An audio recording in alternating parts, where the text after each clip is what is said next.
Welcome to Stayf Draws. I'm Stefan de Groot, a Dutch illustrator and animator, but you can call me Stayf. In this tutorial we're going to learn how to draw a cartoon squirrel. The only thing you need is a pencil and a piece of paper. Let's start drawing. Step number 1.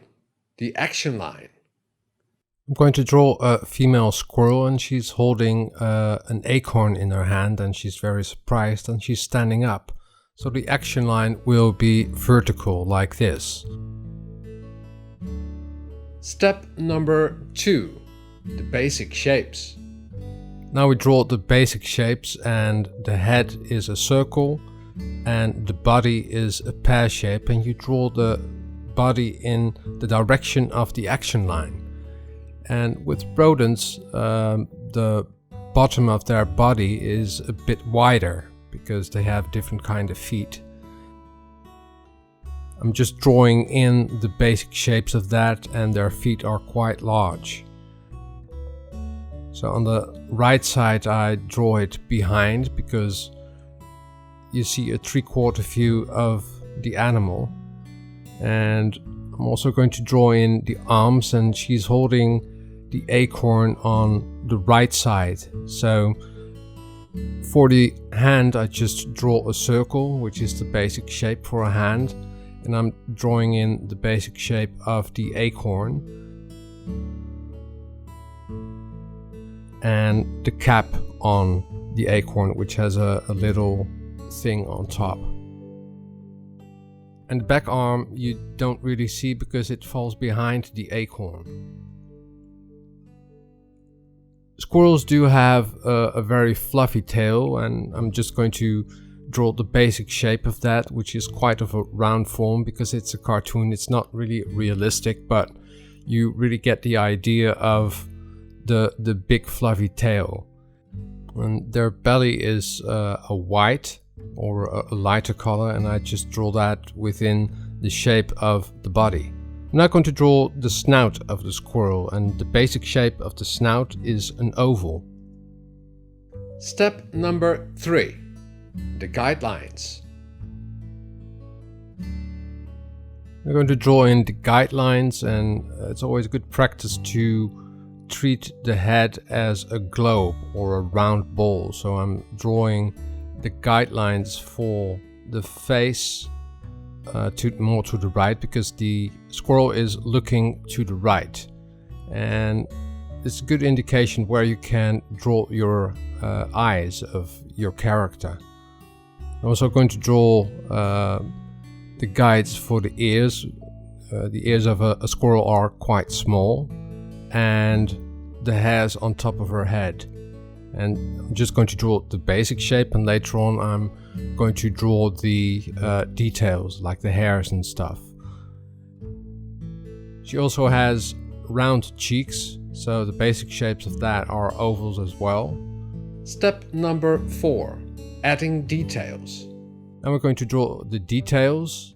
You already laid down the basics of your drawing, so you can now fill in your details like the ears, the inside of the ears, the hair on top of her head.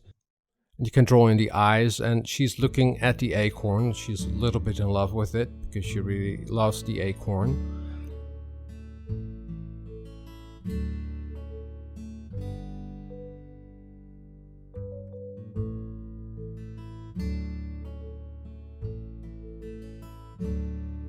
And she's of course a female squirrel, so I draw in the eyelashes as well and an eyelid. Now I'm going to draw in the ghost eye, and then you can place your right eye or the left eye of the squirrel.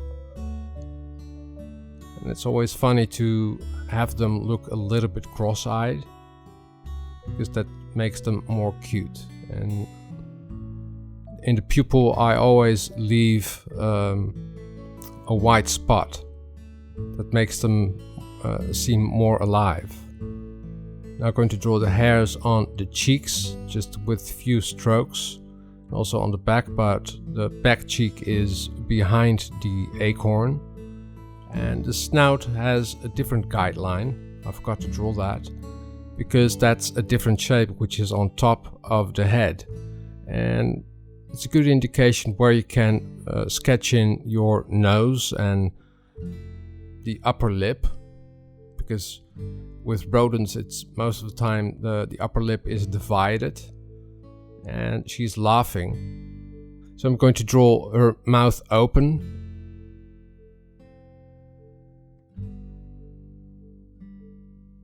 The lip falls behind her arm. Just sketching the black part of the inside of her mouth, and just with a few lines you just draw in some hairs, because it's a kind of a fluffy animal. And she's holding the acorn, and an acorn is a round form, so her hands are more wide apart. I'm also going to draw the top of the acorn, and with just a few strokes I indicate the structure of the cap of the acorn. In the feet I just draw a few strokes to indicate that there are nails on the feet. The tail I just leave as is. And this is how you draw a squirrel in 4 steps, and now you can do the rendering. Step number 5, the final rendering.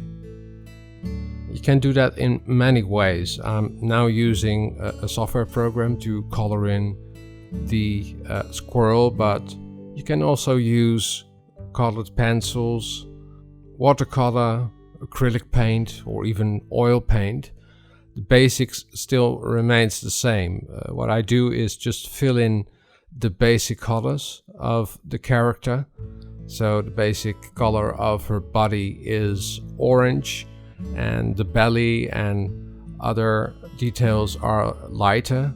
After I've painted all the basic colors, I'm going to draw in the shades, and it's always good to know when you start doing the drawing where the light comes from. The light in this drawing comes from the right upper side, so everything to the left is darker. And you just can, play around with your watercolors or your colored pencils. You just build it up, and each medium has a different approach to it, because watercolor you build up from light to dark, oil paint you build up from dark to light, and with colored pencils you just build up your color. And if you want stronger colors, you just grab a dark color to color in your character. I'm coloring this in Manga Studio, which is a great software program, and I'm using the oil brush, and you can blend them really well. And I'm now just adjusting the files and applying the details of the character. And just to get a better contrast, it's always good to have different kind of values of your colors. I'm now doing the acorn, and the acorn is a round form, so with little strokes I indicate that it is a round form. And the cap of the acorn has a certain structure. With light and darks you can really get a dimension in your drawings, even if it's a cartoon character. The last thing I do is draw a shadow, so that the squirrel is really standing on the ground. And in this way you draw a cartoon squirrel in 5 steps. I hope you enjoyed this video. If you like it, please give it a thumbs up or subscribe to my channel. That way you won't miss a single video. Drawing is fun and practice makes perfect. See you next time. Doodles!